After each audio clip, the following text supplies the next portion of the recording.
mentioned planning, and we talked about the types of uncertainty. We talked about the importance of planning, and we said planning is. Thank you. Thanks. We talked about the importance of planning as the primary function and how it works with all of those different other functions. We also talked about the different types of company responses. Did you guys remember? Who did we say is a defender? We said Dell maybe is a defender company. They're trying to maintain their position in the laptop business.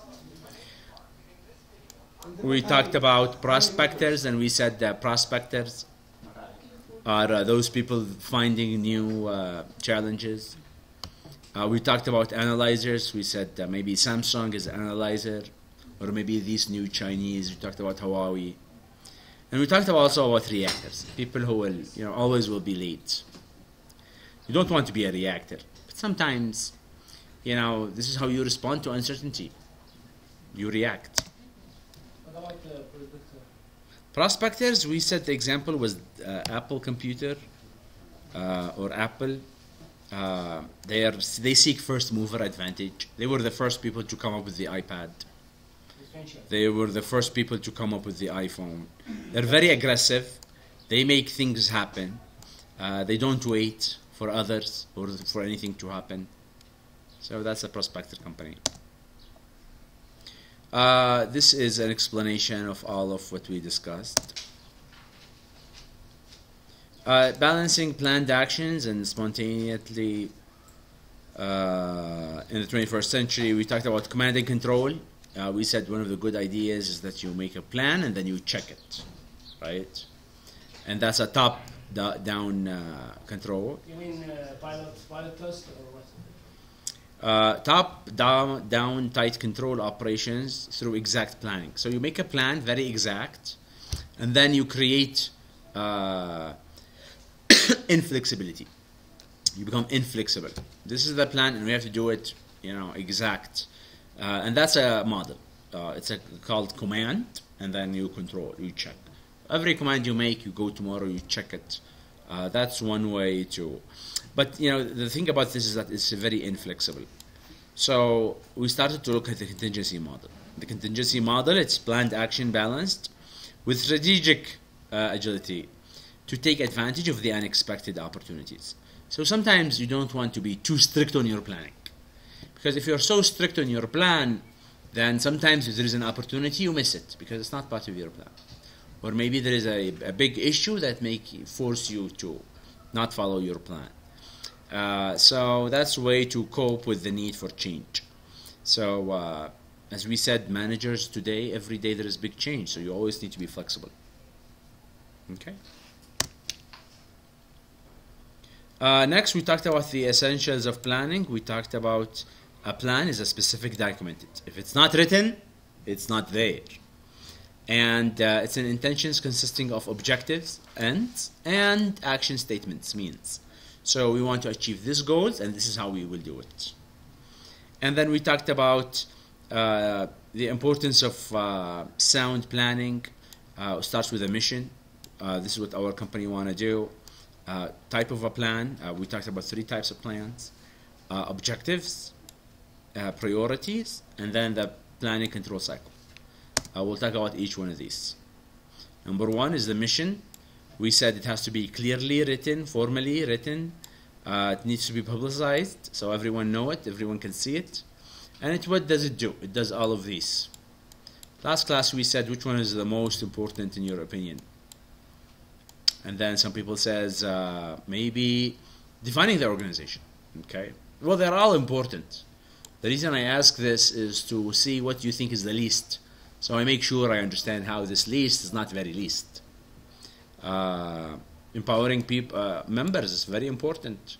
You want to make sure that you have a mission and you know your goal. And because you have a mission and a goal, then all the people behind you, they have a purpose and they can follow the same goal. If you don't have a clear mission or vision, then you don't know, your people don't know where we should go. You see? So strategic planning. yeah, that's part of the planning. And then the planning is 3 levels: strategic, intermediate, and operational. Okay. So if we look at Difference between. here is the difference. Strategic planning, that's when you determine how to pursue long-term goals. So it's long-term. Strategic is long-term. Okay. And then intermediate, you take on a subunit with allocated resources, Like like a specific department for the business. If you're a CAC bank, strategic vision for the company, let's say for the next 10 years, you want to be the bank number 1 in the Middle East. And then you need to have an intermediate plan, which is, what is the credit department going to do in the next, 2 years? What is the, retail banking department going to do in the next 2 years? And then operational plan is what you will do. Intermediate is like dividing the work and Intermediate, consolidate plan or what? intermediate, it's on a sub-level. It's on a department level. So if the strategic on the company big picture for the next 10 years, an intermediate plan will be what is one department will plan to do. If we said the CAC Bank want to be the number 1 bank in the Middle East for the next during the next 10 years, and that's a strategic level, then maybe we want to see intermediate plans. Let's say number 1 of their plans is how they want to allocate the resources within the credit departments. So maybe the credit department will go now and invest in more than one country in the Middle East. You see, maybe they will start to increase the diversification of their loans. And you see, if we talk about, remember we talked about Nana? Nana company decided that they want to be number 1, dairy company in the Middle East region, like Al Marai. You see, so that's where they want to be. And now what do? Every department start to take intermediate plans. So they all go to achieve the strategic plan.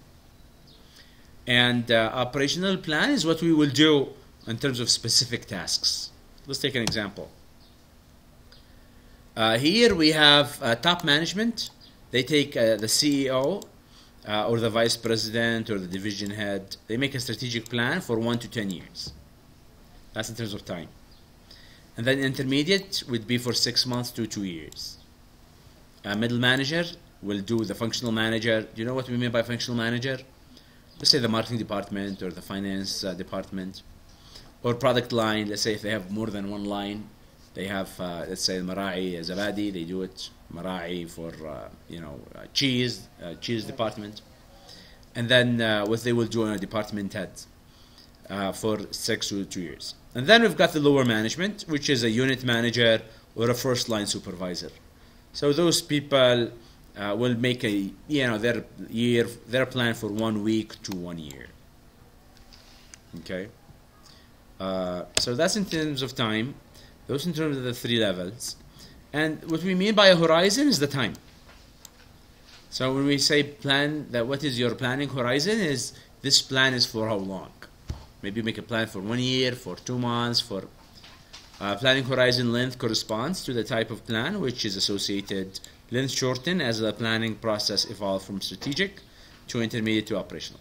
Strategic is longer, operational is shorter, or the shortest in the 3. And then next we talked about objectives. We said objectives is the commitment to achieve a measurable result within a specific period. Okay, so here we're trying to be more measurable. So what's the difference between goals and objectives? Yeah, they're very close. Sometimes, let's say my goal is to be number 1 in the world, but if you want to make it in terms of objectives, then you want to be more specific into what are the exact things you will do. So let's say if you're going to be number 1 in terms of, you want to be the number 1 dairy company, Al Marai, then maybe you want to make objective is that you want to reach 60% market share in all of these countries. Maybe you want to reach this amount of production per day. Maybe you want to reach this level of number of cows in per in a specific period. So those are becoming more specific objectives that is going to help you reach your goal. Your goal is to get an MBA degree. But maybe your objective now is you want to get an A in this class. You want to, excel in this particular lesson. You have maybe an objective. You understand today's chapter well. Do you see? So the objectives, they get you to your goal. Objective should be expressed in a quantitative. So you need to say it in numbers. And it needs to be measurable. You can measure it. And you want to be in concrete terms. So specific results to be achieved, when it will be achieved, how the results should be measured, and who will be responsible for achieving it. If you're a manager, for your people. Here it says the importance of objectives. You need to have a target. It sets specific goals. Measuring stick. It gauges how much was achieved. Commitment. It encourages a pursuit of objectives. And there has to be some motivation. Provide a challenge for yourself. Anyone can give me an example of a personal objective they have in their life?